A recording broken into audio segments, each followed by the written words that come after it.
Terima kasih sudah hadir ke kuliah sekarang. Mohon maaf tidak bisa ke Bandung.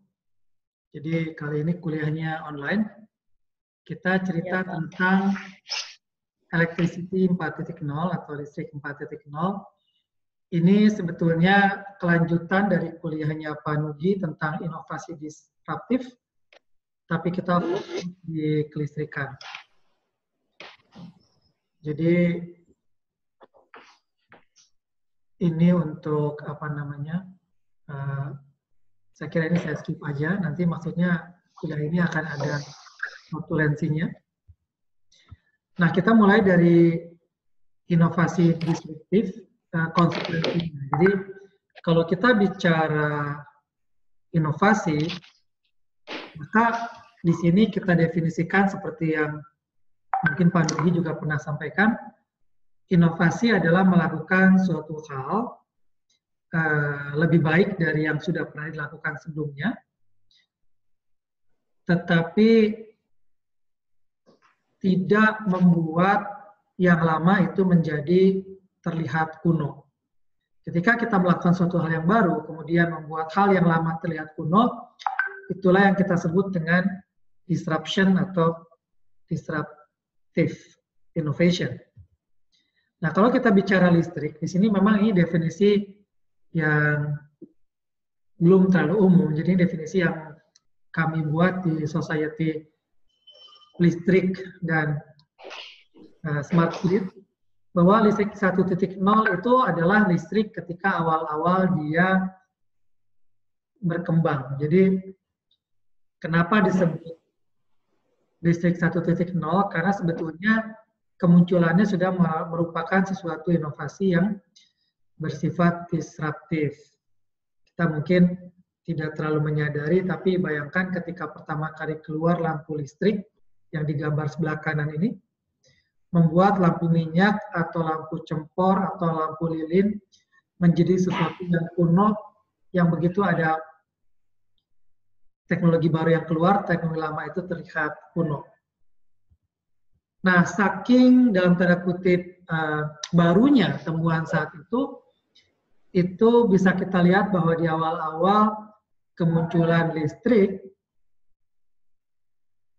itu sampai ada penempelan informasi seperti ini di bangunan-bangunan atau ruangan-ruangan yang menggunakan lampu listrik untuk memberi warning atau peringatan kepada tamu agar tidak mencoba menyalakan lampu listrik itu dengan korek api.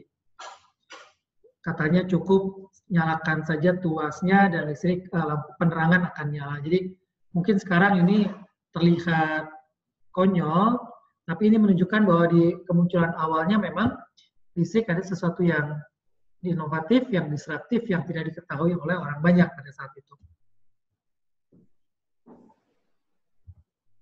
Nah, di awal kemunculannya listrik itu menggunakan teknologi yang disebut dengan teknologi arus arah atau DC atau direct current. Jadi direct current system, di mana listrik secara komersial itu pertama kali berkembang di Amerika Serikat menggunakan bahan bakar batu bara, menggunakan generator yang dinamakan generator arus arah, mulai beroperasi tahun 1882 dengan melayani 80-an pelanggan dan bebannya 400-an lampu. Hanya dalam 2 tahun, pelanggan berkembang menjadi lebih dari 500 dan beban yang dilayani lebih dari 10.000 lampu. Inilah yang menjadi cikal bakal perusahaan listrik yang pada saat itu dikepalai oleh Thomas Alva Edison. Dia sendiri adalah seorang penemu, inventor dari lampu listrik. Di saat yang hampir bersamaan, di 1885 juga ada alternatif teknologi yang berkembang menggunakan apa yang disebut dengan teknologi listrik arus bolak-balik atau alternating current atau AC system, yang waktu itu digunakan untuk menerangi daerah area publik atau public lighting, penerangan publik di Roma di Italia. waktu itu digunakan generator arus bolak-balik besarnya 22 kW atau 22.000 watt, 2000 volt atau 2 kV, dan frekuensinya 120 Hz. Menggunakan beberapa trafo yang berguna untuk menaikkan atau menurunkan tegangan. Jadi kalau kita lihat, sekarang kita bicara sebagai manajemen teknologi, kalau kita lihat, maka listrik 1.0 itu mempunyai karakter adalah lokal, artinya pelanggan itu hanya bisa memperoleh listrik kalau di sekitarnya ada perusahaan yang membangkitkan listrik dan mengusahakan pelayanan listrik. Jadi sifatnya lokal, tidak ada pilihan buat pelanggan. Kemudian skalanya juga kecil atau small scale, karena satu pembangkit hanya bisa melayani pelanggan sebesar yang dia punya, sebesar beban yang dia punya. Sehingga ya itulah jumlah pelanggan yang bisa dia layani, dan itu biasanya dalam dalam skala yang tidak besar ya, bahkan untuk ukuran saat itu sekalipun. Kemudian distributed, jadi artinya dia tersebar, berada di lokasi-lokasi yang tidak saling menyambung, tetapi tersebar di daerah-daerah di mana kebetulan ada pembangkit itu, dan beroperasi secara island operation, jadi artinya secara terisolasi terhadap sistem yang lain. Jadi di gambar kiri kita lihat misalkan kalau ada dua area pelayanan listrik, satu pembangkit melayani beberapa pelanggan, dan ada pembangkit lain yang melayani beberapa pelanggan juga, maka antara dua area listrik ini tidak saling terhubung atau tidak saling tersambung. Dan karakteristik 1.0 ini adalah bahwa sebagian besar bebannya adalah beban rumah tangga atau residensial. Kalau kita lihat dari bisnis model, maka dari karakter tadi kita bisa lihat di sini antara customer dengan listrik yang ingin dia beli atau dia gunakan, itu ada tembok di antaranya yang mana customer atau pelanggan tidak bisa mengakses atau mengadakan atau mengupayakan listrik secara sendiri. Dia harus melewati local power company atau perusahaan listrik lokal. Yang mana di sini juga customer-customernya bersifat lokal, artinya customer hanya bisa memperoleh sambungan listrik kalau memang di lokasi dia tinggal itu ada perusahaan yang menyediakan listrik. Jadi kalau kita lihat di sini customer hanya bisa bilang kita ingin listrik. Dan kalau kebetulan di daerah dia ada yang mengusahakan listrik, ada perusahaan listrik, maka dia bisa dia bisa menyambungkan listrik ke perusahaan itu, dan perusahaan itu memberikan dalam tanda kutip apa adanya, apa yang bisa dia berikan ke pelanggan. Jadi ada tembok besar antara customer dengan listriknya. Nah, kemudian berkembanglah apa yang namanya listrik 2.0. Di sini kita bicara ada inovasi lain yang juga bersifat disruptif. Apa itu? Itu adalah ketika terjadi apa yang namanya the current war atau perang arus yang terjadi di akhir tahun 1800-an. Jadi pada waktu itu ada dalam tanda kutip pertempuran antara Thomas Alva Edison yang merupakan pendukung listrik arus searah atau DC system di sebelah kiri, direct current system, dengan Nikola Tesla yang pada waktu itu adalah pelopor listrik arus bolak-balik atau alternating current atau AC.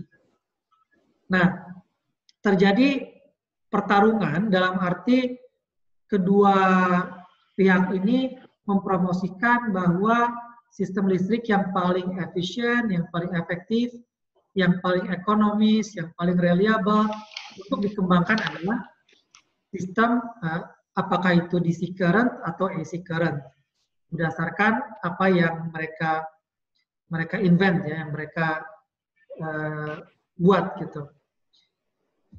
Nah, ada komponen yang juga bersifat disruptif pada saat itu, yaitu trafo atau transformer. Di mana kemunculan trafo ini kemudian membuat menjadi mudah untuk mentransfer listrik, tenaga listrik dari satu rangkaian ke rangkaian yang lain melalui induksi elektromagnetik. Artinya apa? Yang terjadi adalah dengan komponen yang bersifat disruptif ini, kita jadi lebih fleksibel atau praktis untuk menaikkan atau menurunkan tegangan di sistem ketenagalistrikan. Yang pada akhirnya sangat menolong ketika kita ingin mentransmisikan listrik dalam jarak yang jauh. Dan juga mendistribusikannya ke konsumen. Jadi, apa yang terjadi di listrik 2.0 ini adalah bahwa kondisi bisnis listrik itu cenderung membuat perusahaan pembangkit listrik semakin menggunakan generator yang semakin besar untuk membangkitkan listriknya. Dengan pembangkit yang semakin besar itu, harapannya adalah tercapai skala ekonomi sehingga pembangkitan listrik per kilowatt hours-nya menjadi lebih murah. Nah, ketika dibangkitkan dalam skala besar, maka tegangannya pun tegangan yang cukup tinggi, di puluhan ribu volt atau puluhan kilovolt, dan dengan keberadaan trafo dan keberadaan sistem arus dan penggunaan sistem arus bolak-balik ini, maka si listrik yang dibangkitkan tadi bisa dinaikkan lagi tegangannya ke tegangan tinggi, bahkan sampai ratusan ribu volt atau ratusan kilovolt, sehingga kita tahu daya listrik adalah fungsi tegangan dikali arus listrik, sehingga dengan tegangan yang tinggi tadi, semakin tinggi tadi, kita tahu bahwa untuk daya yang sama, arus yang digunakan itu akan menjadi relatif lebih kecil. Artinya apa?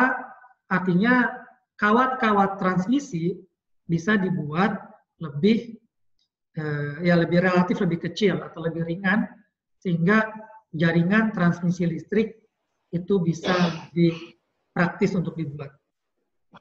Dan juga kemungkinan kita menurunkan tegangan itu membuat di pelanggan, di customer, tegangan juga bisa dikurangi hingga ke yang kita tahu di rumah-rumah 220 volt, sehingga relatif lebih aman untuk digunakan di rumah tangga. Dalam arti kata isolasinya lebih tipis dan lebih ringan dan lebih murah. Nah, ini juga yang memungkinkan terjadinya sistem-sistem listrik itu saling disambungkan satu dengan yang lain. Jadi berbeda dengan listrik 1.0 tadi yang dia bersifat island operation, yang dia bersifat terisolasi, dengan fleksibilitas yang ditawarkan oleh teknologi arus bolak-balik, ini membuat beberapa sistem kelistrikan itu bisa dikoneksikan di beberapa level yang berbeda, sehingga memungkinkan terjadinya pertukaran atau aliran daya yang fleksibel. Jadi mungkin kita bisa bayangkan ketika listrik itu bersifat terisolasi, maka satu pembangkit hanya bisa melayani pelanggan yang ada di sekitarnya, atau sebaliknya pelanggan hanya bisa mendapatkan listrik dari pembangkit yang ada di sekitarnya. Tapi ketika tiga area ini misalkan disambungkan, atau biasa disebut dengan interkoneksi, maka kita lihat bahwa pembangkit-pembangkit ini bisa fleksibel mengalirkan listrik ke beban yang bahkan ada di luar daerah jangkauannya. Jadi dari pembangkit listrik di sebelah kiri, dia tidak hanya mensuplai beban yang ada di areanya, tapi dia bisa mensuplai beban di area yang di tengah ini atau di area yang sebelah kanan.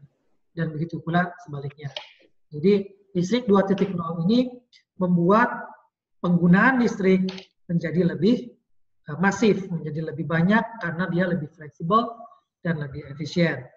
Termasuk yang terjadi di Indonesia, misalkan ini adalah jaringan listrik di Pulau Jawa, kita bisa lihat bahwa dengan adanya jaringan yang terinterkoneksi, yang tersambung, yang dimungkinkan dengan pengelolaan listrik arus bolak-balik yang ditopang oleh transformator atau trafo misalkan, pembangkit-pembangkit tenaga uap yang ada di pantai utara, tenaga air yang ada di beberapa daerah seperti di Jawa Barat, itu bisa fleksibel mensuplai beban-beban yang ada di seluruh Jawa. Secara teori, mereka bisa saling mensuplai ketika daerahnya kekurangan, misalkan.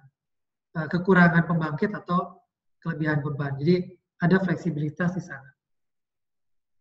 Maka terjadilah apa yang dinamakan listrik 2.0. Yang kalau listrik 1.0 itu ditandai dengan small scale power plant skala kecil yang terisolasi, tidak saling terhubung, maka dia berubah menjadi listrik 2.0, di mana pembangkit-pembangkit itu menjadi pembangkit-pembangkit yang besar, large scale power plants, yang melalui sistem jaringan transmisi dan distribusi yang sangat luas, yang sangat kompleks, yang mencakup daya sangat luas, untuk mensuplai listrik ke berbagai pelanggan yang sekarang tidak hanya berupa pelanggan rumah tangga atau residensial, tetapi juga ada dari kalangan bisnis, komersial, atau industri, pabrik-pabrik, yang dimungkinkan dengan fleksibilitas pembangkit dan daya dukung dari transmisi dan distribusi sistemnya. Bagaimana bisnis modelnya? Bisnis modelnya sebetulnya tidak beda jauh dengan bisnis model di listrik 1.0.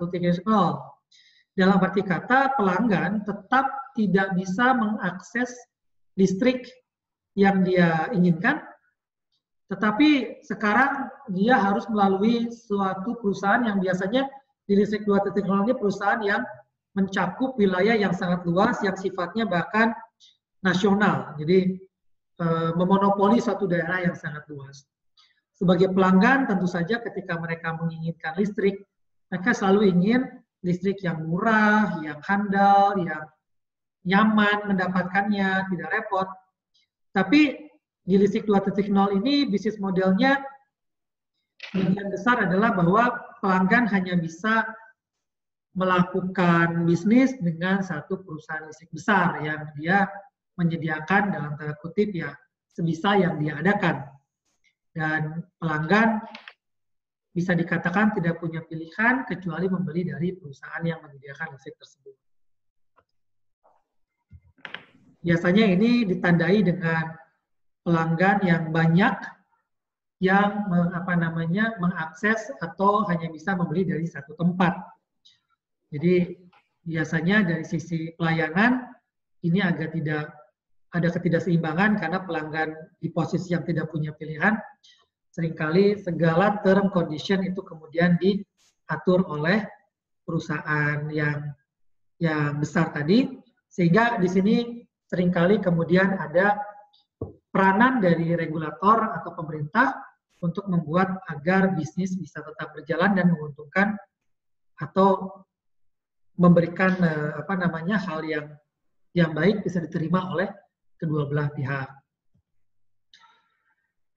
Bisa kita bilang kemudian listrik 2.0 ini berinovasi menjadi listrik 2.1 misalnya ketika kita tidak lagi harus membayar listrik dengan datang langsung ke kantor pembayaran misalkan, tetapi kita bisa membayarnya lewat internet atau lewat berbagai macam kios pembelian atau segala macam fasilitas pembelian pulsa listrik yang kita bisa gunakan di meteran kita. Tetapi di sini kita tidak bisa bilang ini disruptif karena sebetulnya ini tidak membuat sistem berubah terlalu banyak. Ini kita bisa bilang mungkin hanya sekedar inovasi karena membuat situasi menjadi lebih baik, tetapi tidak menyebabkan sistem lama menjadi obsolete atau menjadi kuno ketinggalan zaman. Nah, setelah dari listrik 2.0 ini kemudian apa yang kita sebut dengan listrik 3.0? Kita mesti lihat bahwa dengan listrik 2.0, ketika perusahaan-perusahaan itu mengejar target untuk membangkitkan listrik secara efisien, secara skala besar, maka yang paling memungkinkan pada beberapa puluh tahun ke belakang untuk membangkitkan listrik secara masif, secara skala besar dan ekonomis itu adalah penggunaan batu bara. Kenapa? Karena batu bara memang adalah bahan baku yang salah satu yang mengandung kadar energi paling tinggi. Jadi dengan kadar energi per ton misalkan, batu bara itu mengandung energi yang signifikan sangat besar sehingga proses transportasinya misalnya menjadi lebih efisien. Kemudian juga proses pembangkitan listrik dengan batu bara ini relatif sederhana ketika batu bara digunakan untuk misalkan memanaskan air, mengubahnya menjadi uap bertekanan, memutar turbin, generator, dan lain sebagainya. Dan juga di mana kita bisa mengatur bahwa ketika kita membutuhkan listrik, maka di situ juga kita suplai bahan bakar ke pembangkit ini. Karena listrik itu harus dibangkitkan sesuai dengan apa yang dikonsumsi. Nah, ketika kita tahu apa yang dikonsumsi, maka kita harus membangkitkannya, dan dengan menggunakan bahan bakar fosil termasuk batu bara ini, kita bisa mengontrol, mengatur kapan kita akan membangkitkan listrik dengan pembangkit kita ketika bebannya membutuhkan. Tetapi ada efek samping, yaitu polusi udara. Jadi ketika polusi ini kemudian mencapai level yang terasa seperti di gambar kanan ini, ketika orang-orang mesti memakai masker karena polusinya tinggi, disitulah kemudian orang mulai melakukan aksi atau protes di sini, ingin bahwa mereka ingin diberikan udara yang bersih. Jadi kalaupun tidak dikurangi, kadar polusi paling tidak ditambah ketika misalkan membangkitkan pembangkit listrik yang seterusnya. Atau syukur-syukur secara gradual digantikan dengan pembangkit listrik yang bersih. Tidak cuma dari sisi smoke, misalkan ya asap, tapi juga dari sisi karbon dioksida. Karena sekarang semakin banyak dugaan yang mengatakan bahwa karbon dioksida yang dilepaskan ke atmosfer ini menjadi penyebab pemanasan global. Maka protes terjadi tidak cuma di negara maju, tetapi juga di negara berkembang, yang intinya ingin pembangkitan listrik itu dibuat dari energi yang lebih bersih. Atau secara umum, energi diperoleh dari sumber yang lebih bersih, lebih renewable, dan lebih sustainable. Beberapa pihak juga sempat memperkirakan atau mempertimbangkan sistem tenaga nuklir yang memang dari segi efisien sebetulnya efisiensinya sangat tinggi, karena dengan bahan bakar yang relatif sedikit kita bisa membangkitkan listrik dengan skala besar. Tapi ini tetap menjadi pertimbangan terutama di negara-negara maju, ketika di beberapa kejadian bahkan negara-negara yang sudah maju dan sudah terkenal dengan tingkat keamanan, tingkat disiplin, tingkat kecanggihan teknologinya, bahkan juga mengalami kecelakaan di pembangkit nuklir, ya seperti yang digambar ini adalah Fukushima Nuclear Plant di Jepang tahun 2011. Nah, ini yang membuat pembangkit nuklir pun juga tidak populer di beberapa negara maju, yang kemudian rakyatnya menginginkan tidak digunakan lagi pembangkit listrik tenaga nuklir. Jadi ingin digantikan dengan yang lebih ramah lingkungan. Nah, disinilah terjadi pelanggan atau customer di sebelah kiri mulai menambah kriteria yang mereka inginkan dari listrik yang ingin mereka beli. Kalau sebelumnya mereka ingin yang murah, yang handal, yang mudah mereka memperolehnya. Sekarang mereka menambahkan lagi bahwa listriknya harus bersih, dalam arti kata harus berasal dari pembangkit yang tidak menambah pencemaran ke lingkungan. Nah, mungkin awalnya tekanan dari pelanggan ini tidak terlalu besar atau terasakan, tapi seiring bertambahnya pengetahuan dan perhatian, maka tekanan ini cukup besar.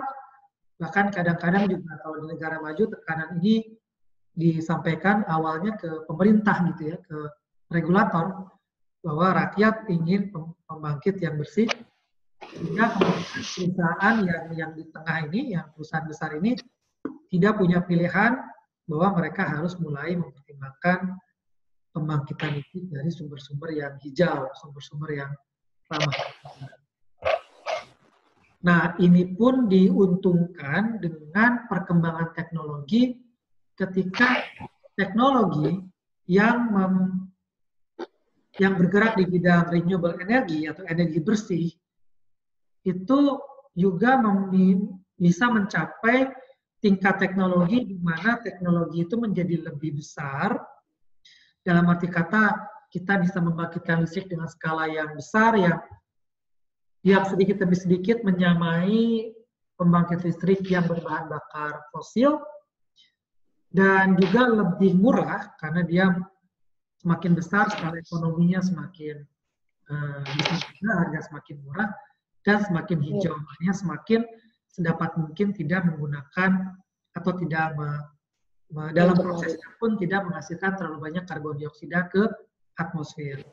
Nah, kalau kita lihat di awal tahun 80-an misalkan pembangkit listrik tenaga angin atau wind turbine itu baru beroperasi untuk menghasilkan daya di level puluhan ribu watt atau puluhan kilowatt dengan diameter belasan meter.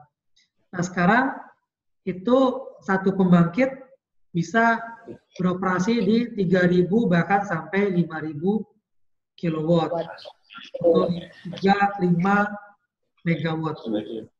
Yang artinya satu pembangkit bisa membangkitkan listrik lebih banyak. Sebagai gambaran, 5 atau kita ambil 3.000 kilowatt atau 3 megawatt itu setara dengan kalau satu rumah sederhana yang hampir 1.000 watt itu setara dengan 3.000 rumah sederhana hanya dari satu wind turbine. Nah, tentu saja ada konsekuensinya, yaitu di sini misalkan diameter yang tadinya belasan meter sekarang menjadi diameter turbin itu mencapai 100 meter atau lebih. Buat ilustrasi, 100 meter itu kira-kira panjang lapangan bola. Itulah kurang lebih dimensi dari pembangkit listrik tenaga angin ini ya. Jadi kita lihat pesawat terpenumpang terbesar di dunia saat ini, Airbus 380, bahkan panjang sayapnya dari ujung ke ujung itu tidak mencapai 100 meter. Nah, yang kedua, pembangkit juga hijau, yaitu tenaga matahari, juga semakin murah, semakin fleksibel, dalam arti kata dia dibuat dalam modul-modul, yang modul-modul ini bisa digabungkan dan bisa melayani area yang luas. Dia bisa digabungkan secara serial misalkan dan membangkitkan listrik yang signifikan yang besar. Jadi ini membuat perkembangan teknologi ini membuat bahwa perusahaan pembangkit listrik juga mulai ada pilihan untuk mengakomodasi permintaan dari pelanggannya. Maka terjadilah apa yang kita sebut dengan listrik 3.0, ketika perusahaan besar yang memiliki pembangkit-pembangkit besar tadi melayani pelanggan yang berbeda-beda ya, ada residensial, ada bisnis, ada industri, melalui jaringan transmisi dan distribusi, dan mereka menggunakan cukup banyak cukup banyak pembangkit listrik dari pembangkit listrik yang bersumber energi baru terbarukan, misalnya angin atau matahari. Nah, ini yang kemudian membuat pelanggan bisa terpenuhi. Dari sini ada bisnis model untuk listrik 3.0.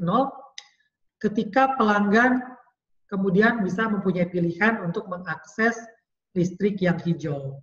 Jadi bentuknya sendiri macam-macam di beberapa negara, bahkan kenapa ini termasuk bisnis model yang terpisah, karena di beberapa negara bahkan pelanggan bisa memilih, kalau kita hanya mau membeli listrik yang sumbernya itu bersih, maka kita mempunyai kontrak tersendiri dengan perusahaan penyedia listrik. Jadi itu dimungkinkan, yaitu bisnis modelnya berbeda. Mungkin kita mendapatkan harga yang berbeda untuk listrik yang berdasarkan dari sumber energi baru terbarukan dibanding yang berasal dari sumber-sumber tradisional berbahan bakar fosil atau sumber-sumber tradisional yang lain. Jadi di sini sudah mulai ada apa namanya kemampuan atau ada semacam peranan dari pelanggan untuk menentukan seperti apa listrik yang ingin mereka dapatkan. Tetapi secara bisnis model tetap ada tembok besar di tengah-tengah yang memisahkan antara pelanggan dengan listriknya itu sendiri. Harus melalui perusahaan besar yang ada di tengah. Nah, di banyak perusahaan di beberapa negara maju ditandai bahwa renewable itu menjadi suatu kampanye yang besar-besaran, di mana perusahaan-perusahaan listrik atau regulator atau pemerintah itu secara proaktif mengkampanyekan bahwa mereka akan mengoptimalkan atau menggunakan sebanyak-banyaknya listrik dari sumber energi baru atau terbarukan. Misalnya di Swedia, mereka pemerintahnya itu membuat strategi atau membuat langkah untuk mulai menggantikan pembangkit listrik tenaga yang bersumberkan dari bahan bakar fosil dengan pembangkit listrik yang menggunakan renewable energy, atau secara umum penggunaan bahan bakar fosil, jadi tidak cuma listrik, tapi selain itu misalnya transportasi atau pemanas, penghangat sebagai pemanas gitu ya, itu dipindahkan dari bahan bakar fosil ke renewable energy.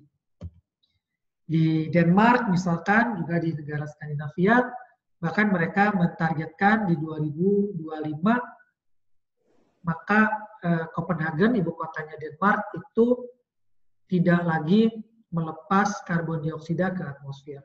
Artinya suara dari pelanggan listrik kemudian didukung oleh suara atau kebijakan dari tingkat pemerintah. Jadi bisnis modelnya pun semakin solid, didukung oleh peraturan-peraturan pemerintah misalnya. Nah, sekarang kita baru menuju ke apa yang namanya listrik 4.0. Kalau kita lihat, tadi kita bicara 3 kali kita bicara disruptif teknologi ya. Yang pertama kita bicara disruptif ketika listrik itu muncul menggantikan lampu minyak. Yang kedua kita bicara disruptif ketika ada teknologi komponen-komponen yang mendukung teknologi listrik arus bolak-balik seperti trafo yang secara praktis digunakan untuk menurunkan tegangan, sehingga kemudian listrik 2.0 yang masif, yang saling terinterkoneksi menjadi populer, menjadi massal. Yang ketiga adalah ketika teknologi renewable itu memungkinkan dibangkitkannya listrik berbahan menggunakan energi baru terbarukan secara skala cukup besar sehingga cukup ekonomis untuk dipertimbangkan oleh perusahaan listrik besar, terutama yang menggunakan energi baru terbarukan angin dan matahari dengan karakternya tersendiri. Misalnya ketersediaannya yang bebas dan juga sifatnya yang fluktuatif atau intermiten ya, atau kadang-kala ada, kadang-kala tidak. Nah, ketika kita bicara listrik 4.0, maka kemudian ada juga disruptif teknologi di sini, bahwa ada teknologi yang membuat listrik 4.0 itu menjadi lebih menarik. Salah satunya adalah kita bisa lihat ini new kid on the block. Ini definisi bahwa tentang sesuatu yang baru gitu ya, di suatu area yang baru yang harus membuktikan dirinya. Jadi yang kita lihat di sini adalah panel surya, new kid on the block. Artinya panel surya bukan teknologi yang yang baru-baru banget sebetulnya. Artinya panel surya sudah ditemukan beberapa puluh tahun yang lalu. Tapi dia menjadi new kid on the block ketika dia kemudian diadopsi menjadi sesuatu yang praktikal. Jadi di sini contohnya misalkan ketika panel surya itu bisa dikawinkan dengan genteng, di situ kita bisa menduga bahwa ke depan akan ada inovasi disruptif yang berupa panel surya murah, yang efisiensinya pun cukup tinggi sehingga orang tidak ragu-ragu lagi untuk menggunakannya. Secara teori, matahari misalkan itu sumber energi yang sangat berlimpah, yang secara teori matahari beberapa jam saja sebetulnya kandungan energinya itu setara dengan kandungan energi yang kita gunakan dalam bentuk listrik untuk setahunnya. Ini batasan teori ya, tentu saja praktiknya akan jauh lebih rendah, tetapi ini menunjukkan matahari sebagai sumber energi yang sangat besar potensinya untuk digunakan sebagai pembangkit listrik. Disinilah terjadi disruptif ketika harga dari pembangkitan listrik menggunakan panel surya atau fotovoltaik atau PV ini semakin menurun dengan drastis, dengan ekstrim. Jadi di tahun 80-an misalkan, untuk memproduksi solar panel per watt itu bisa lebih dari $20. Di tahun 2008-2010, jadi 30 tahun kemudian, dari yang tadinya $20 itu turun menjadi $2 saja. 10 kali lebih kecil. Dan ini datanya kalau kita lanjutkan ke sekarang, ke 2018, 40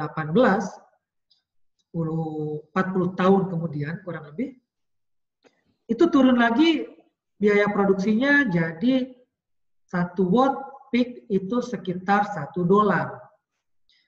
Jadi turun setengahnya dari 10 tahun yang lalu, turun 20 kali dari 30-40 tahun yang lalu. Dan efisiensinya pun meningkat. Yang tadinya masih sulit untuk mencapai 10%, sekarang sudah hampir 2 kali lipatnya di 20%. Artinya luas yang dibutuhkan pun menjadi semakin kecil. Dan ke depan diduga atau banyak yang mengestimasi bahwa tidak lama lagi, 2, 3, 4 tahun lagi, itu listrik yang diproduksi dari panel surya atau fotovoltaik atau PV ini, itu akan menyamai harga listrik yang dibangkitkan oleh pembangkit listrik yang menggunakan bahan bakar batu bara. Jadi $60 per megawatt hours. Kalau kita lihat di tahun 2021 sudah diduga bahwa pembangkit listrik tenaga matahari surya ini sudah sama dengan pembangkit listrik tenaga batu bara dan kedepannya bahkan menjadi semakin murah, jauh lebih murah dibanding batu bara.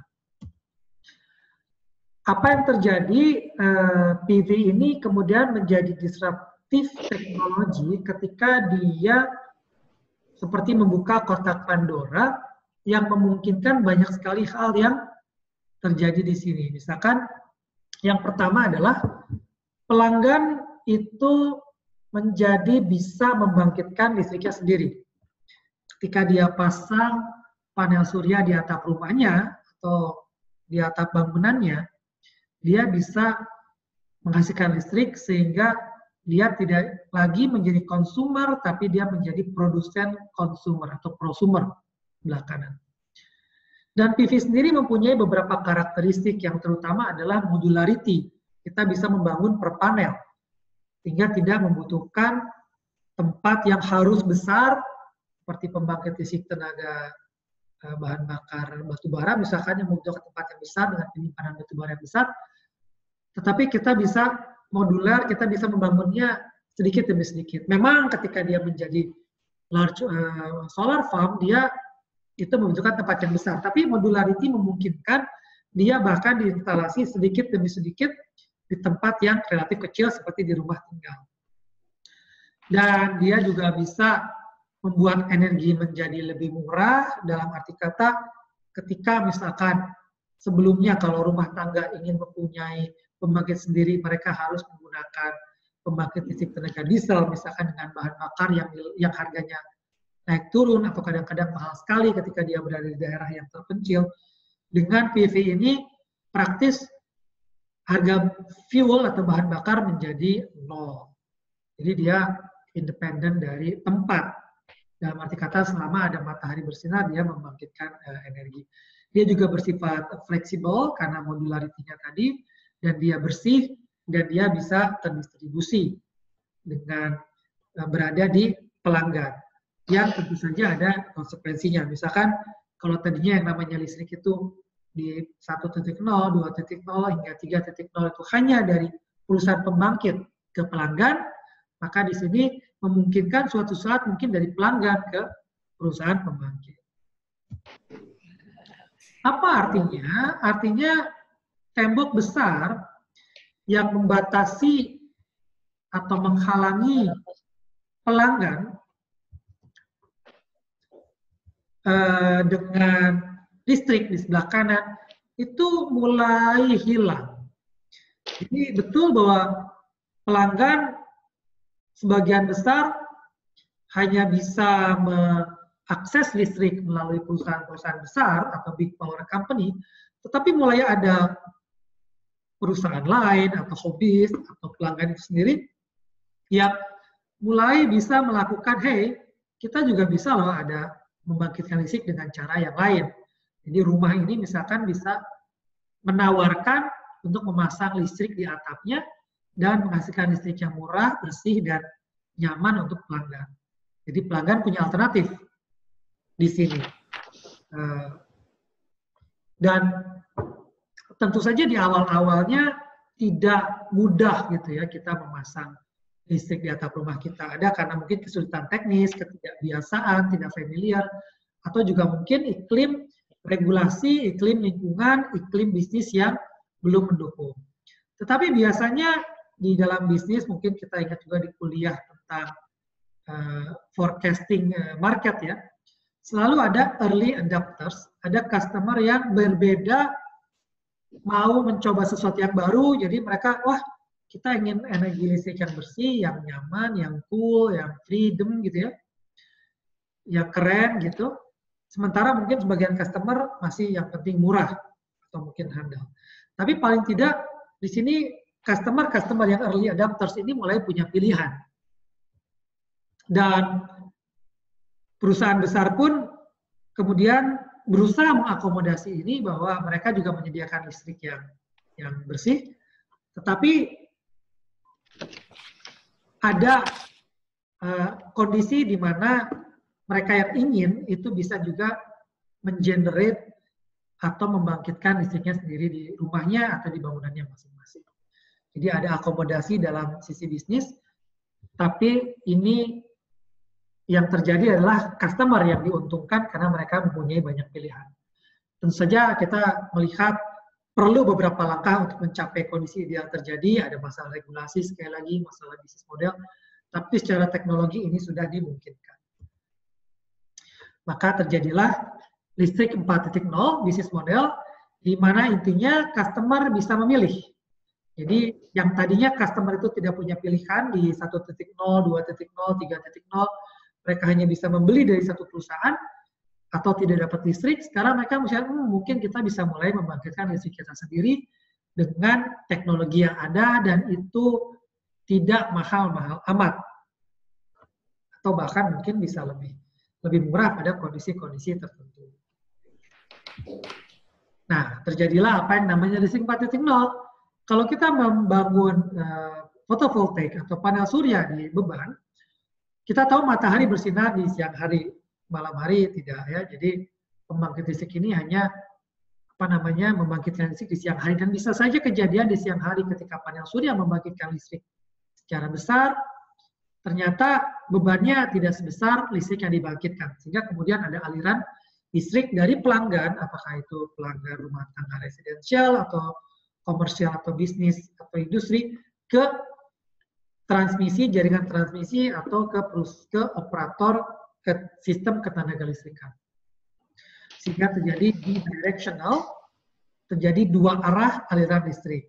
Ini menjadi karakter listrik 4.0.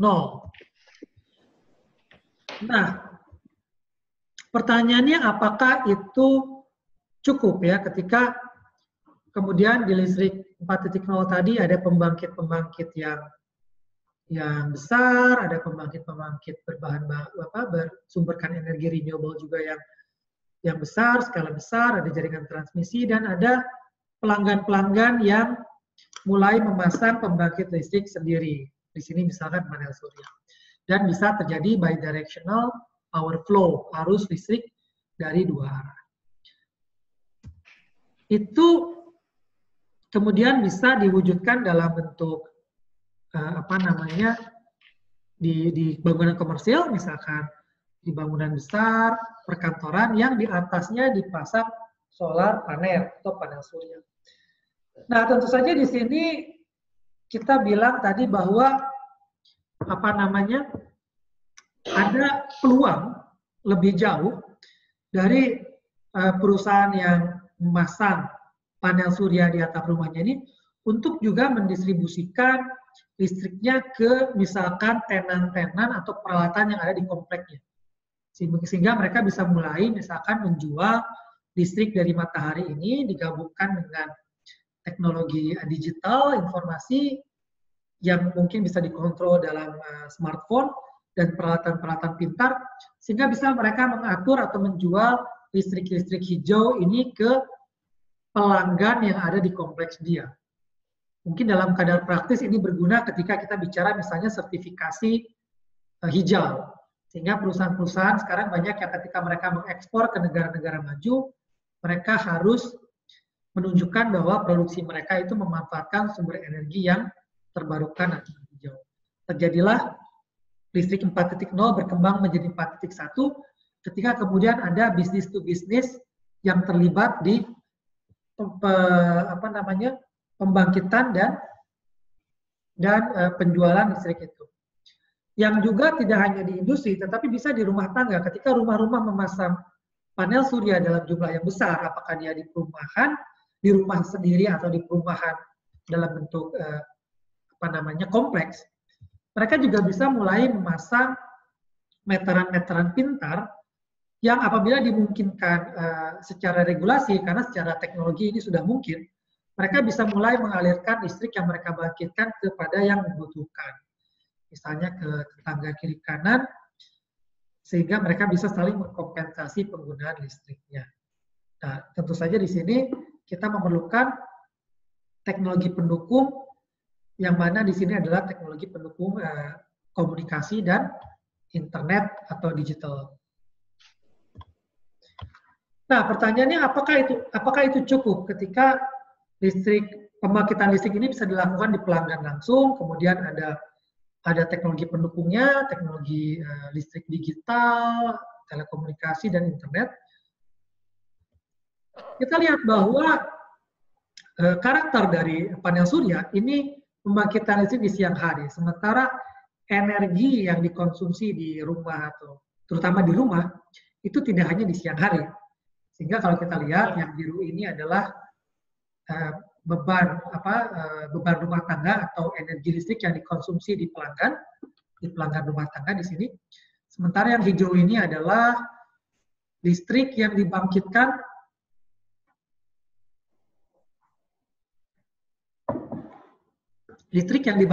oleh pembangkit listrik tenaga surya. Nah, kita lihat bahwa ada saat-saat tertentu di mana terjadi surplus, bahwa energi yang dibangkitkan itu lebih besar daripada beban yang dikonsumsi. Nah, tentu saja ini yang kemudian membuat orang berpikir bagaimana agar surplus energi ini misalkan bisa disimpan di suatu teknologi penyimpanan energi atau baterai, sehingga di malam hari misalkan dia bisa dilepaskan energinya untuk mensuplai beban listrik secara keseluruhan. Sehingga terjadi listrik 4.1 ini, bahwa tidak hanya aliran listrik itu bisa berbalik dari pelanggan ke operator sistem ketenaga listrikan, tetapi juga antar pelanggan yang mempunyai kelebihan listrik, mereka bisa mulai menjual di antara mereka. Sekali lagi, untuk ini dimungkinkan, perlu ada dukungan teknologi, regulasi, kebijakan, peraturan, tetapi dari teknologi ini sudah dimungkinkan. Jadi pelanggan bisa mulai tukar-menukar energi yang mereka bangkitkan. Dan itu tentu saja perlu didukung oleh teknologi digital, komunikasi, perbankan internet, yang ujung-ujungnya mempermudah proses kontrol dari listrik yang mengalir dan proses pembayaran. Jadi ini bukan hal yang tidak ada. Jadi di Singapura misalkan itu sudah terjadi business to business antara Microsoft di Singapura yang membeli sudah berkomitmen dan melakukan kontrak untuk membeli 100% listrik yang dihasilkan dari proyek tenaga surya dari Sunsip Group yang berkapasitas 60 MW selama 20 tahun untuk operasi datanya. Artinya apa? Artinya mesti ada kontrol. Dan di listrik 4.1 inilah digital itu mengontrol bagaimana menjamin bahwa betul-betul listrik hijau ini yang mengalir ke pelanggan. Jadi Sunsip Group ini memasang fotovoltaik panel surya di banyak atap bangunan yang kemudian hasilnya direkord, dimonitor, dan dijual ke Microsoft. Apakah itu cukup untuk meneruskan inovasi disruptif dari listrik 4.0 ini?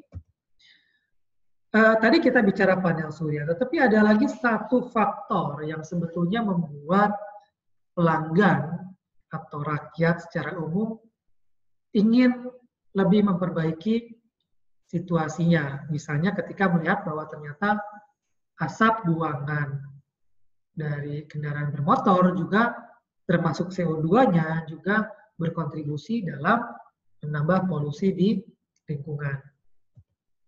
Sehingga di beberapa negara maju misalkan rakyat juga sudah mulai melakukan protes agar sektor transportasi tidak menambah atau tidak memberikan polusi ke lingkungan.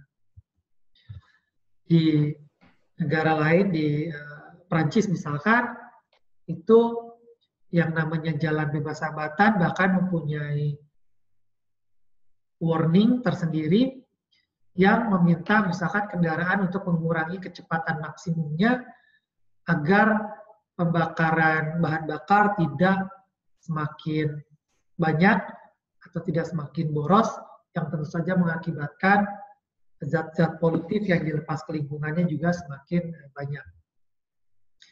Jadi beberapa negara besar sudah memulai peraturan untuk bahkan melarang atau mempersiapkan untuk melarang mobil-mobil diesel beredar di sekitar pusat kota. Nah, tentu saja yang namanya inovasi disruptif itu akan membutuhkan waktu untuk diadopsi sebelum menjadi difusi. Tapi kita lihat efek sampingnya bahwa banyak negara-negara yang sudah mulai mengumumkan untuk melarang mobil-mobil yang berbahan bakar diesel atau bensin. Jadi Norwegia misalkan sudah mengumumkan dari 2 tahun yang lalu bahwa di 2025 kendaraan hanya boleh yang tidak membakar bensin atau solar. Kemudian juga negara-negara Eropa yang lain. Memang jangka waktunya masih lama, 2025, 2040, 2030. Tapi apa namanya, di beberapa tempat, misalnya di beberapa pusat kota, dalam larangan ini bisa lebih awal. Nah, yang paling memungkinkan adalah tentu saja kendaraan listrik yang kemudian menawarkan inovasi teknologi yang menunjukkan bahwa mereka ketika berjalan di infrastruktur transportasi, di jalan raya, di perkotaan, mereka tidak melepaskan zat-zat polutif ke lingkungan. Nah, ini pun kita lihat perkembangannya di awal. Jadi salah satu merek yang aktif di kendaraan listrik ini atau mobil listrik ini misalnya Tesla, itu di 10 tahun yang lalu, di kemunculannya belum terlalu lama sebetulnya, mereka masih mengeluarkan mobil dengan harga $98.000. Tentu saja ketika itu market size-nya masih kecil, dan makin ke sini market size-nya semakin besar, sehingga sekarang mereka bisa mengeluarkan mobil dengan harga hanya 30% dari ketika mereka pertama kali mengeluarkan produknya, dari $30.000.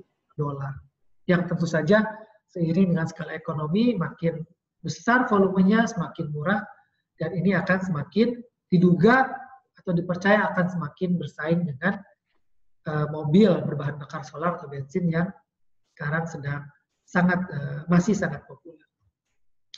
Nah, ini adalah data lain bagaimana beberapa negara sekarang juga bisa kita lihat adopsi terhadap mobil listriknya ketika mereka mempunyai supercharger yang terpasang. Jadi kalau kita lihat Norwegia atau negara-negara Skandinavia secara umum itu unggul, Norwegia, Swedia, dan Denmark sebagai negara di mana secara per kapita itu memiliki paling banyak supercharger yang gunanya untuk mencharge mobil listrik sehingga mobil listrik itu bisa lebih fleksibel untuk digunakan.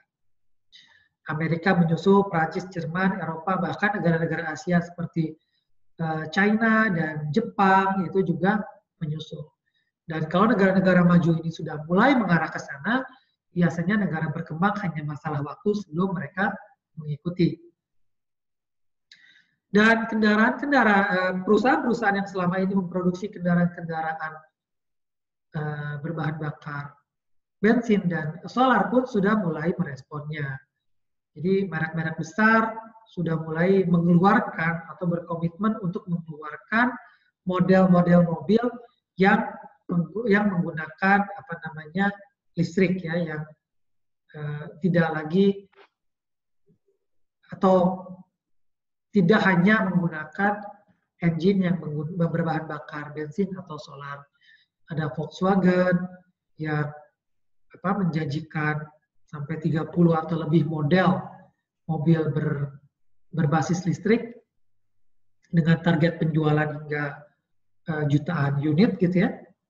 Kemudian ada Daimler Mercedes-Benz yang juga berkomitmen untuk mengeluarkan model-model mobil listrik. Volvo yang berkomitmen sejak tahun depan hanya akan memproduksi mobil hybrid, artinya elektrik dengan bensin atau pure murni elektrik. BMW juga dengan model-model hybrid dan listriknya. Jaguar, Land Rover, dan juga China produksi yang sekarang adalah market besar untuk mobil juga menuju ke sana. Jadi respon dari semua pihak mengarah ke arah yang sama. Indonesia harusnya tidak terlalu beda kalau kita melihat pemandangan seperti ini. Harusnya kita juga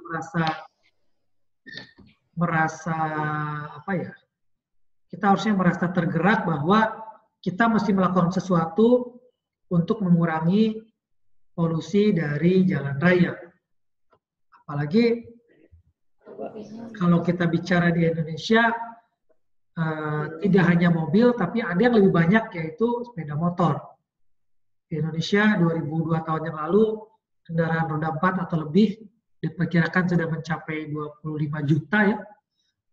Jadi 25 juta ini hampir sama dengan atau tidak terlalu beda jauh dengan penduduk Malaysia yang 30 juta. Dan ada 100 juta unit sepeda motor. Ya ini 10 kali jumlah penduduk India. 20 kali penduduk Swiss, lebih dari 20 kali. Jumlah sepeda motor yang sangat banyak. Artinya pemandangan seperti ini itu akan dirasakan atau berasal dari jumlah unit yang sekian banyaknya yang 125 juta. Dan mungkin yang paling banyak merasakan asapnya adalah pengendara sepeda motor. Sehingga mungkin untuk Indonesia, listrik 4.0 ini harus juga mengadopsi yang tidak mungkin bentuknya bukan mobil tetapi sepeda motor listrik, karena dia menawarkan keunggulan yang tepat untuk karakter orang Indonesia, di mana motor ini bagaimanapun dia tetap motor ya, meskipun motor listrik artinya lincah, praktis, tidak gampang terjebak macet. Tapi ditambah lagi di sini bahwa dia ramah lingkungan, selama operasional tidak menghasilkan asap knalpot atau polusi, bahkan tidak juga polusi suara gitu ya. Dan ke depan dia menawarkan gaya hidup sebetulnya, gaya hidup hijau atau lifestyle, dan juga penghematan operasional dalam jangka panjang yang dimungkinkan dengan penggunaan, misalkan ketika kita mengkombinasikannya dengan penggunaan pembangkitan listrik dari yang berbahan bakar non-fosil, yang berbahan bakar tidak membayar lagi fuel. Dan ini sudah mulai sebetulnya di Indonesia, kita bisa lihat ini di kantor PLN di Gambir di Jakarta, bahwa sudah mulai ke arah sana, ada banyak motor, termasuk ada bajai yang berbahan bakar listrik, bukan berbahan bakar listrik, yang menggunakan listrik ya. Ini tidak lagi menggunakan bensin. Artinya betul-betul sudah ada langkah nyata yang tentu saja kita di sini bicara sebagai manajemen teknologi. Kita harus mengetahui detail dan integrasinya, karena detail dan infrastruktur yang mendukung ini sangat mendukung apakah inovasi ini akan menjadi terdifusi atau tidak. Nah, salah satu faktor yang mungkin bisa mendukung listrik ini adalah, pertama, dia itu bisa membuat konsumsi listrik menjadi lebih besar, karena tadinya kendaraan listrik yang berbasiskan bensin atau solar kemudian menjadi menggunakan listrik. Tapi secara teknis sebetulnya yang menarik adalah bahwa mereka punya baterai. Dan baterai ini yang tadinya tentu saja baterai ini digunakan sebagai tempat penyimpan energi untuk si mobil listrik itu berjalan ya, maju. Tetapi baterai tetap baterai, artinya dia adalah penyimpan energi yang juga bisa melepaskan energinya ketika diperlukan, tidak hanya ke kendaraan listrik itu, tidak hanya untuk menjalankan mobilnya, tetapi bisa juga ke rumah atau bangunan di mana dia terhubung. Jadi artinya kalau tadi kita ingat siang-siang panel surya itu menyala dan malam-malamnya dia tidak ada, maka dengan adanya baterai yang ada di mobil-mobil listrik yang tersambung ke sistem, yang mungkin saat itu mobilnya sedang men-charge baterainya dari panel surya atau dari pembangkit listrik klasik yang ada di jaringan, suatu saat dibutuhkan karena misalkan matahari tertutup awan untuk beberapa saat, dia bisa melepaskan energinya untuk beberapa saat waktu dari baterai ke sistem, sehingga sistem tetap stabil. Nah, pertanyaan selanjutnya, apakah itu cukup untuk menghentikan inovasi dari listrik 4.0 itu? Kalau kita lihat, ada satu faktor yang sebetulnya juga sangat dominan dalam mendukung perubahan perilaku dan perubahan adaptasi teknologi di dunia termasuk di Indonesia. Kalau kita lihat, ini adalah data statistik digital untuk Indonesia. Kita lihat penduduknya ada 260 lebih juta penduduk di Indonesia, dan pengguna internet itu lebih dari setengahnya. Jadi 130 lebih juta penduduk Indonesia itu adalah pengguna internet, dengan lebih dari 100 juta adalah aktif di sosial media, dan bahkan mobile subscription-nya lebih banyak dari jumlah penduduk. Artinya banyak orang yang mempunyai SIM card lebih dari satu. Tetapi ini adalah potensi yang bisa mempengaruhi atau mengarahkan kemana inovasi disruptif 4.0 listrik ini akan berjalan. Yang kedua, dari sisi peralatan kita lihat bahwa 90% lebih itu di populasi orang dewasa di Indonesia itu mempunyai telepon mobil. Dan hampir setengahnya mempunyai smartphone dan lebih dari 1/5-nya mempunyai laptop atau komputer. Artinya mereka juga mempunyai device yang memungkinkan mereka itu selalu terhubung ke jaringan internet atau jaringan digital atau jaringan big data yang besar. Ditambah juga bonus demografi jumlah penduduk muda ya. Jadi Indonesia punya banyak penduduk yang millennials dengan sifat-sifat diantaranya mereka didorong dengan idealisme, mereka juga sangat menghargai pengalaman, jadi mereka ingin mengalami sesuatu, tidak hanya melihat gitu ya, mereka ingin mengalami. Mereka juga senang mencari sesuatu yang baru. Mereka sangat bersifat komunitas, sangat bersifat partisipatif, dan juga senang mencari solusi-solusi baru yang inovatif. Ditambah juga konon mereka juga selain adiktif ke teknologi, juga diantaranya mempunyai sifat malas dan narsis. Nah, di sini kita lihat bahwa teknologi listrik 4.0 mempunyai beberapa karakter yang cocok dengan kriteria millennials tadi. Misalkan mobil yang tidak mempunyai driver atau kendaraan yang tidak mempunyai driver, itu tentu saja cocok untuk karakter yang misalkan ingin sesuatu yang baru, adiktif terhadap teknologi, tetapi malas menyetir mobilnya sendiri. Kemudian juga perangkat listrik di rumah-rumah yang saling terkoneksi dan terkoneksi ke smartphone. Itu membuat mereka merasa engage, bisa mengakses atau mengendalikan apa yang ada di sekitar mereka. Kemudian juga proses-proses transaksi kelistrikan, apapun yang dimudahkan dengan internet, dengan smartphone, kemudian mereka juga selalu bisa mengontrol seperti apa konsumsi listrik mereka, dan bisa mempublikasikan perilaku misalkan konsumsi listrik mereka. Jadi bisa saja mereka misalnya membangkitkan listrik dari tenaga matahari, kemudian mereka karena sifat narsis misalkan berusaha mempromosikan bahwa mereka adalah green generation, adalah generasi yang hijau, yang senang, yang ramah terhadap lingkungan.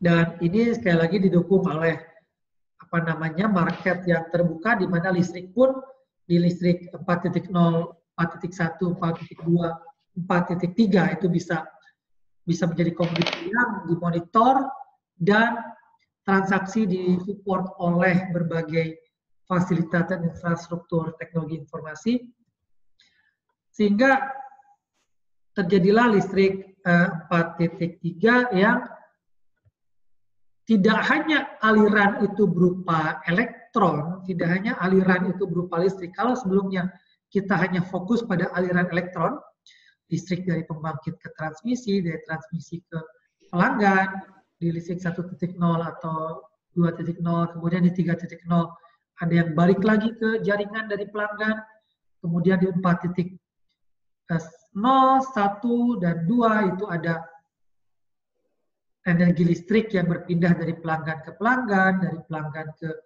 beban mobil, dari baterai ke pelanggan.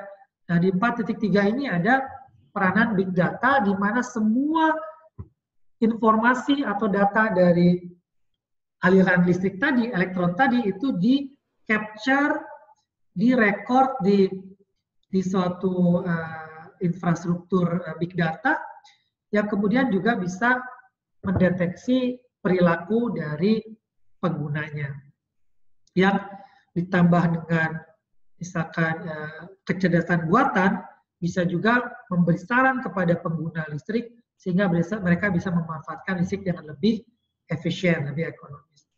Nah, ini adalah salah satu contoh senarionya, misalkan ketika kemudian sepeda motor listrik yang menggunakan baterai itu bisa selain tentu saja mencharge baterainya dari perusahaan listrik besar, bisa juga dia membeli listriknya ketika dia parkir di kantor misalkan, memperoleh listrik dari pembangkit listrik panel surya yang dipasang di atap genteng dari kantor di mana dia bekerja atau dari bangunan komersial, pertokoan di mana dia memarkirkan motornya, dan ketika dia di rumah atau bertamu ke tetangga, dia bisa memperoleh listrik dari panel surya yang diproduksi oleh rumahnya atau oleh tetangganya.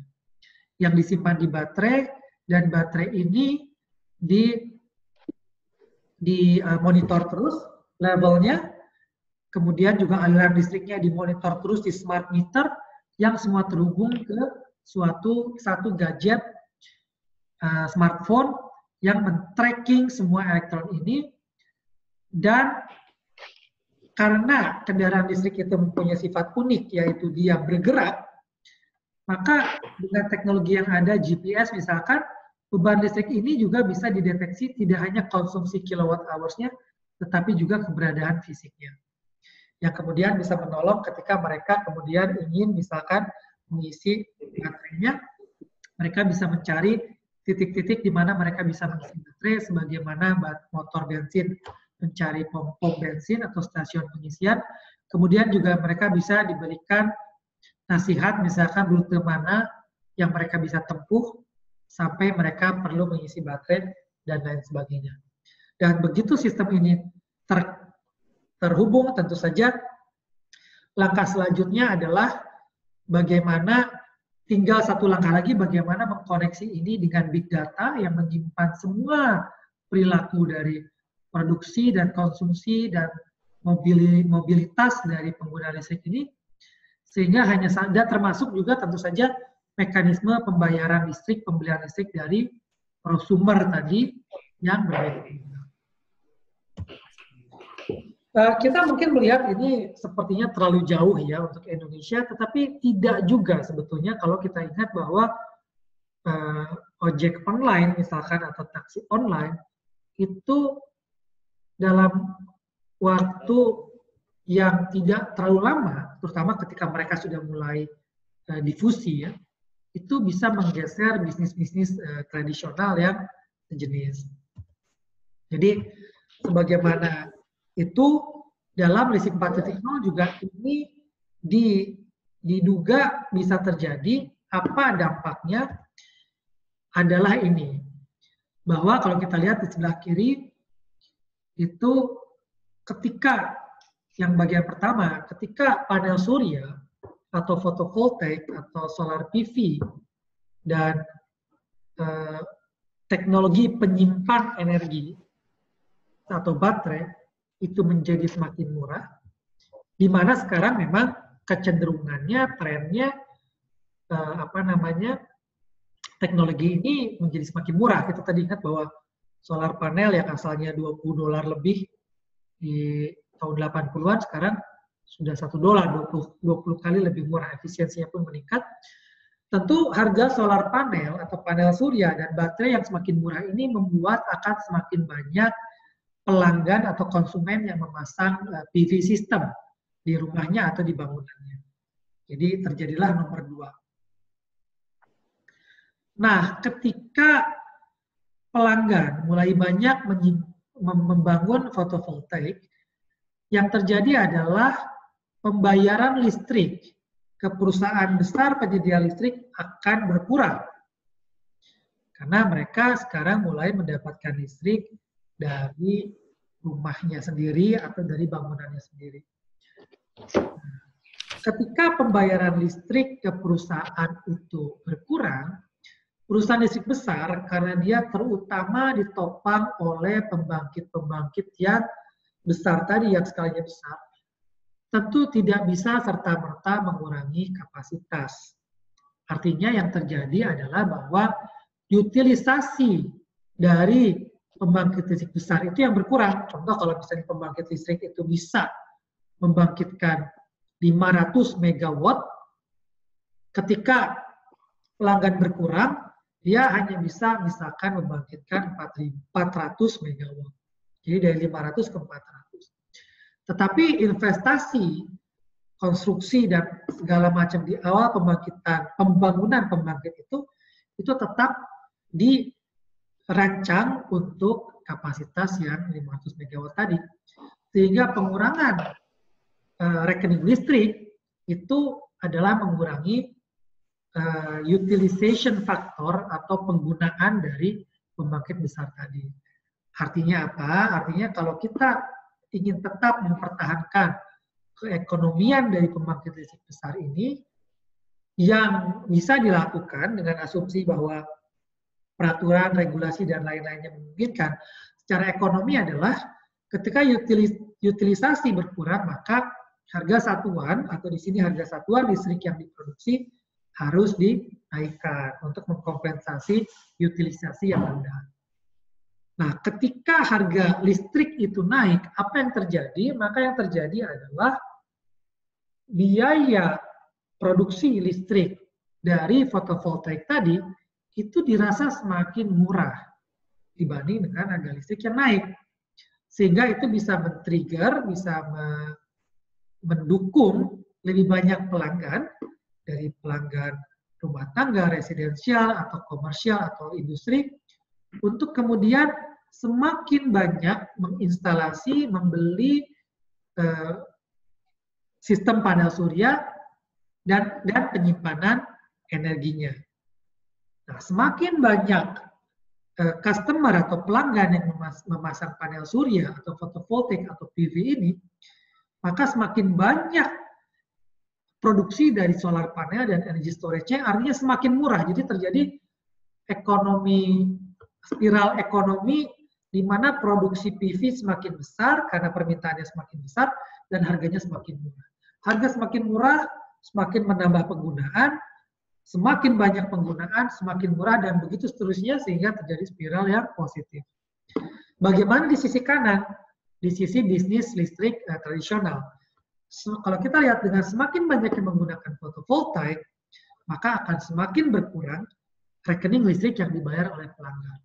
Semakin berkurang rekening listrik yang dibayar oleh pelanggan, semakin menurun faktor utilisasi dari pembangkit listrik besar. Semakin menurun utilisasi dari pembangkit listrik besar, semakin meningkat harga listrik. Dan begitu seterusnya, berputar-putar sehingga di satu sisi harga semakin tidak efisien atau semakin mahal, sementara di sisi lain menjadi semakin ekonomis atau semakin murah. Nah, ini ada beberapa peraturan-peraturan terkait dengan itu. Bagaimana kajian-kajian juga terus dilakukan untuk melihat dampak dari listrik 4.0 ini ke operasi listrik yang sudah ada. Nah, di Amerika misalkan itu sudah menjadi dugaan bahwa solar power itu mungkin akan menjadi lebih murah, atau istilahnya di sini akan menggantikan pembangkit listrik tenaga batu bara itu lebih cepat atau lebih awal daripada yang dipikirkan sebelumnya. Kenapa? Ya terutamanya karena harga dari produksi pembangkit listrik panel surya ini yang semakin murah. Apalagi sekarang produsennya di China, di Vietnam, di Malaysia, di India itu juga semakin besar. Dan kita tahu bahwa di negara-negara tersebut proses industri selama ini sudah terlihat sangat efisien, sangat efektif, sehingga kita bisa menduga ketika di negara-negara tersebut sudah mulai masif produksi dari panel surya ini, maka harga akan semakin murah. Demikiannya juga baterai, negara-negara tersebut terutama China adalah produsen baterai yang besar atau terbesar di dunia, dan itu juga yang menjanjikan bahwa teknologi ini akan semakin murah. Nah, ketika kombinasi terutama panel surya ini dan baterai itu menjadi semakin murah, maka inilah yang diduga akan terjadi adalah ketika batu bara atau listrik berbahan bakar batu bara akan semakin cepat tergantikan. Dan ini sudah sudah terjadi. Jadi di India misalkan mereka menargetkan hingga bahkan ratusan gigawatt, jadi gigawatt itu 1000 megawatt. Mereka sudah berkomitmen untuk membangun panel surya dengan memanfaatkan atap rumah, karena kita tahu bahwa orang mungkin bisa berargumentasi bahwa panel surya itu membutuhkan ruangan, membutuhkan space untuk bisa membangkitkan listrik. Betul. Artinya kalau kita mesti membangun pembangkit listrik tenaga surya yang besar, kita akan membutuhkan area yang luas. Tetapi kalau kita lihat bahwa dari pengalaman atau dari keadaan selama ini, ketika kita mesti membangun pembangkit listrik tenaga batu bara, itu juga kita membutuhkan tempat yang relatif luas, karena pembangkit listrik tenaga batu baranya itu berkapasitas besar. Sehingga ketika kita mau membangunnya, terutama kita membangun pembangkit itu di dekat pusat aktivitas manusia atau di dekat kota-kota besar, itu juga tidak gampang untuk mendapatkan space atau luas yang bisa mengakomodasi pembangkit listrik tenaga batu bara tadi yang ukurannya ratusan megawatt bahkan ribuan megawatt. Demikian juga fotovoltaik, kalau kita mau bikin dia di satu area yang luas, tentu saja kita membutuhkan area untuk memasang fotovoltaik. Tapi ketika fotovoltaik ini dipasang di atap-atap rumah sebagaimana yang digalakkan di India, baru kita melihat bahwa sifat modulnya, karena dia terdiri dari modul-modul, itu adalah kelebihan utama dari fotovoltaik. Jadi dia bisa memanfaatkan sebetulnya space yang selama ini dalam tanda kutip nganggur di atap-atap bangunan, dan dia juga bisa dibangun secara modular, bisa dibangun sedikit demi sedikit, sehingga tidak mesti ada investasi besar di awal. Di Afrika, tentu saja ketika kita punya space yang luas dan sumber matahari yang berlimpah di Afrika, tenaga matahari tidak cuma panel surya, ada teknologi-teknologi lain yang memanfaatkan misalkan pantulan panas matahari menghasilkan steam bertekanan, uap bertekanan, atau cairan fluida bertekanan. Itu juga kita bisa memanfaatkan ruang yang luas itu untuk pembangkit listrik. Baik itu yang fotovoltaik atau yang bukan. Tapi kalaupun fotovoltaik, kita bisa membangunnya di daerah yang luas. Afrika misalkan diprediksi ke depan akan menjadi tempat di mana banyak listrik dibangkitkan dari sumber baru terbarukan.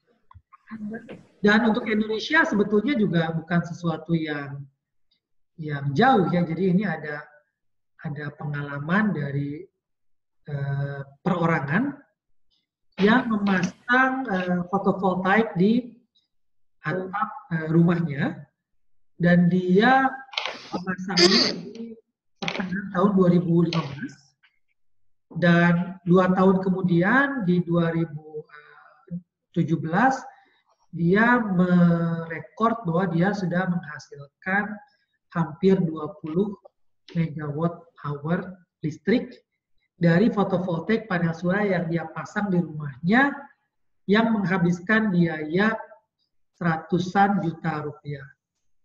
Jadi kalau dihitung dari yang listrik yang sudah dibangkitkan secara hitung-hitungan dengan di harga hampir 1.500 rupiah per kilowatt hours, sebetulnya dia sudah menghasilkan setara dengan sepertiga dari apa yang dia investasikan. Artinya secara kasar break even point yang 2 tahun yang lalu orang masih bilang bahwa break even point atau balik modal fotovoltaik itu ada di kisaran 15 tahun, 20 tahun, 25 tahun. Sekarang mulai ada di level bahkan di bawah 10 tahun. Dan ini sebetulnya ada 2 faktor.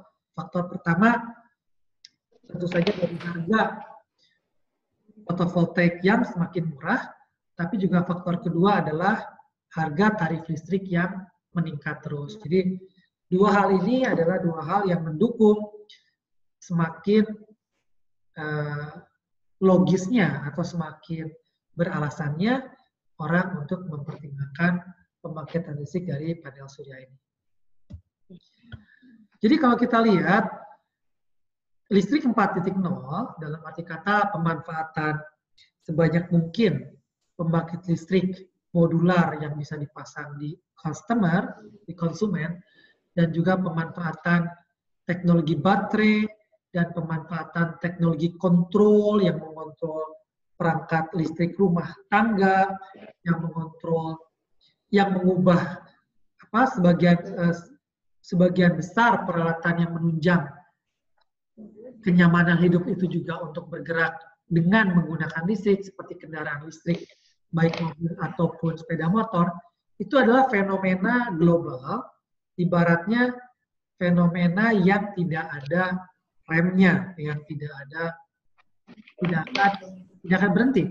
Kalau kita tidak melakukan itu, orang lain yang akan melakukan itu. Kalau Indonesia tidak melakukan itu, negara-negara lain yang akan melakukan itu, dan pada saatnya dia harus meledak sebagai teknologi yang diadopsi oleh banyak orang, kita akan tertinggal. Makanya ada adagium, kalau kita tidak bisa mengalahkan mereka, dalam arti kata, kalau kita tidak bisa mengalahkan fenomena ini agar tidak terjadi, lebih baik ya kita bergabung, kita mempersiapkan diri, sehingga kita bisa ikut gerbong ketika teknologi ini betul-betul bangkit, betul-betul menjadi besar, betul-betul meledak.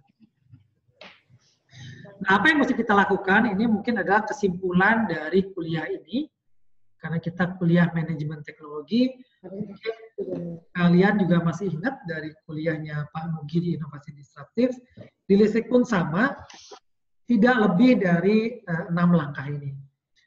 Jadi yang pertama tentu saja kita mesti menerima bahwa dunia sudah berubah. Kita mesti menerima keadaan bahwa generasi muda itu ingin listrik yang hijau atau lebih ingin listrik yang hijau, dan mereka adalah generasi yang sangat teknologi edik, yang sangat menghargai digunakannya perangkat teknologi, terutama dari teknologi informasi, teknologi komunikasi dan digital untuk mempermudah gaya hidupnya. Jadi customer yang tidak ingin capek ketika mereka harus mengkonsumsi listrik.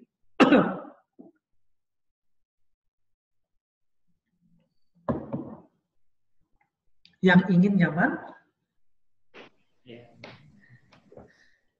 yang ingin secara gampang, praktis bisa mengontrol apa yang mereka lakukan, termasuk konsumsi dan produksi listriknya. Setelah kita menerima bahwa dunia sudah berubah, disitulah kita bisa kemudian mencari ide sebanyak-banyaknya dalam bentuk rencana dengan tahapan-tahapan waktu yang perlu kita tempuh. Jadi kita tahu bahwa ada masalah, kita sebanyak mungkin mencari ide, dan ide ini kita implementasikan dalam rencana, dan rencana tentu saja untuk menjadi efisien, kita bicara di manajemen teknologi, kita perlu planning yang mempunyai deadline, mempunyai batas waktu.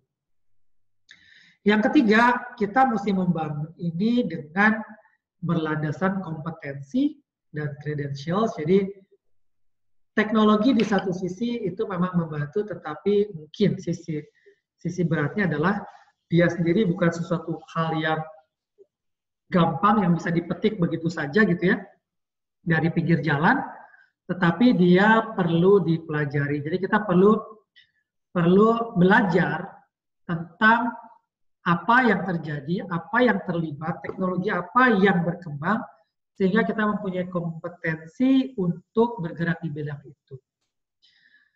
Dan yang keempat adalah kita harus fokus terutama dengan berorientasi kepada customer, karena ke depan bagaimanapun pelanggan itu adalah yang membayar suatu produk. Jadi ketika listrik 4.0 itu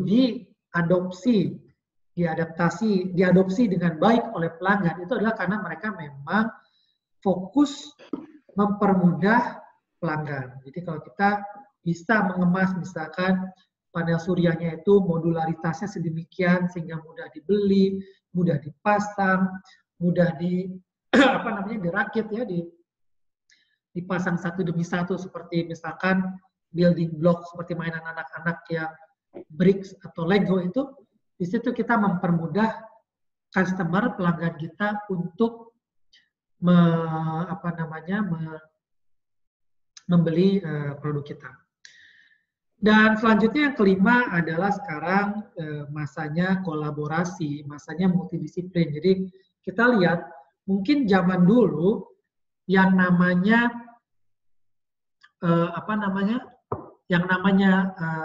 listrik itu mungkin identik dengan katakanlah teknik elektro jurusan arus kuat atau teknik elektro jurusan teknik tenaga listrik. Mungkin ada sedikit dengan mesin, fungsi energi, tapi kebanyakan kita bermain di tataran teknik tenaga listrik atau arus kuat. Nah, sekarang kita lihat dengan listrik 4.0 itu, misalkan dengan mudah kita lihat pendekatan di sini yang perlu dilakukan adalah multidisiplin ketika ada teknologi informasi, teknologi digital, teknologi komunikasi yang serta-merta menjadi terintegrasi dengan sistem kelistrikan yang ada. Bahkan tidak hanya di telekomunikasi, di elektronik, di digital dan informatika, tapi juga di sini ada perilaku, ada masalah sosial ketika kita mesti melihat behavior dari pelanggan yang membangkitkan listrik di rumah mereka, di bangunan mereka, atau yang menggunakan berbagai macam aplikasi untuk menghemat listrik. Jadi ada perilaku di sini, ada psikologi, ada masalah sosial, dan juga di atas itu ada masalah regulasi.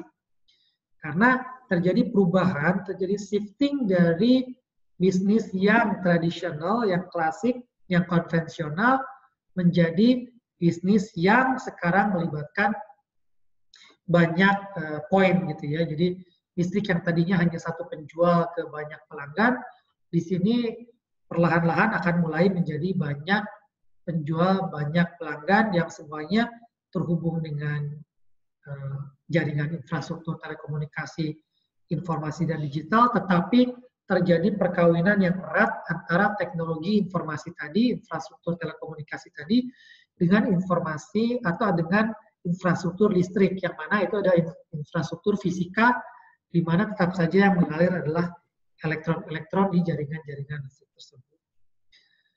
Yang keenam, tentu saja kita mulai secepatnya, karena di luar sana orang-orang juga bergerak ke arah sana. Nah, kalau kita bicara di Indonesia, mungkin sebetulnya ada hal-hal yang bisa jadi lebih cepat untuk diadopsi. Ini hanya sekedar brainstorming untuk kuliah kita. Misalkan tadi ya, yang dari pelanggan komersial, mereka sebetulnya bisa saja mulai memasang panel surya di atap rumahnya, karena ini artinya meskipun investasi di awal lebih besar, tetapi ini sebetulnya berarti bahwa mereka menarik semua investasi ke awal, sehingga ke depan bisnis misalkan tidak lagi terpengaruh dengan fluktuasi naik turunnya harga listrik, atau naiknya harga listrik, atau naik turunnya bahan bakar ketika mereka menggunakan pembangkit diesel misalkan. Juga faktor-faktor rumah tangga atau mungkin komplek-komplek perumahan baru bisa mulai memasukkan ini sebagai nilai jual mereka, ketika lagi-lagi ini bisa membantu pelanggan, customer, itu terproteksi dari kenaikan harga listrik ke depannya atau dari fluktuasi bahan bakar. Tetapi juga sebetulnya tidak hanya pelanggan premium, ya, apakah bisnis atau rumah premium, tetapi bahkan bisa untuk Indonesia misalkan dipikirkan bahwa pelanggan rumah tangga 900 volt misalkan bisa tetap mendapat subsidi, tapi subsidi tersebut dalam bentuk panel surya yang ikut memproduksi listrik di rumah tersebut, yang mereka diberi teknologi pendukung adalah bahwa mereka menggunakan listrik itu ketika listriknya dibangkitkan. Jadi misalkan kalau kita lihat rumah-rumah standar itu banyak yang kebutuhan listriknya pun digunakan di siang hari, kayak penanak nasi atau setrika atau mungkin kipas angin, di mana bisa jadi ini membutuhkan listrik ketika memang matahari sedang memproduksi listrik. Jadi ini bisa membantu mensubsidi tidak dalam bentuk uang tapi dalam bentuk elektronnya, katakanlah begitu, yang dikonsumsi oleh peralatan.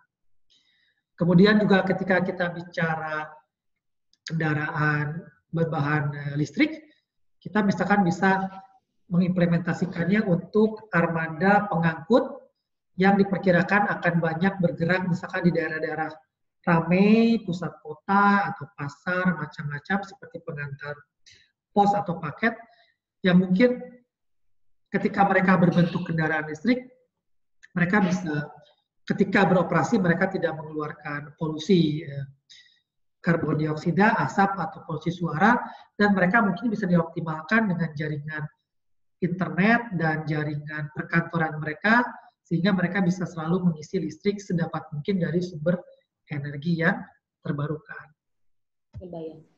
Bisa juga misalkan untuk wisata, sehingga di tempat wisata itu tidak penuh dengan polusi atau kebisingan. Ketika tempat wisata sedapat mungkin memanfaatkan kendaraan listrik yang juga menggunakan sumber energi baru terbarukan.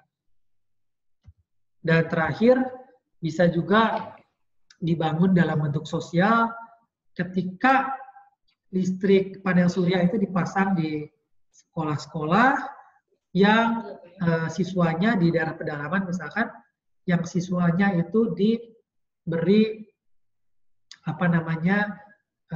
baterai dengan lampunya yang mereka bisa charge di siang hari begitu, dan malam hari mereka bawa ke rumah, mereka pakai untuk belajar di rumah. Jadi listrik 4.0 tidak melulu hanya kita bicara yang masif, yang premium, tetapi sebetulnya juga bisa bicara di rural area seperti ini ketika penggunaannya lagi-lagi dilakukan dengan memperhitungkan perilaku pengguna atau para customer-nya. Sekian kuliah hari ini, terima kasih untuk perhatiannya. Dan ya kalau ada pertanyaan, saya kira ini waktunya sudah lewat, mungkin kita bisa diskusi nanti ketika ketemu di kelas. Terima kasih.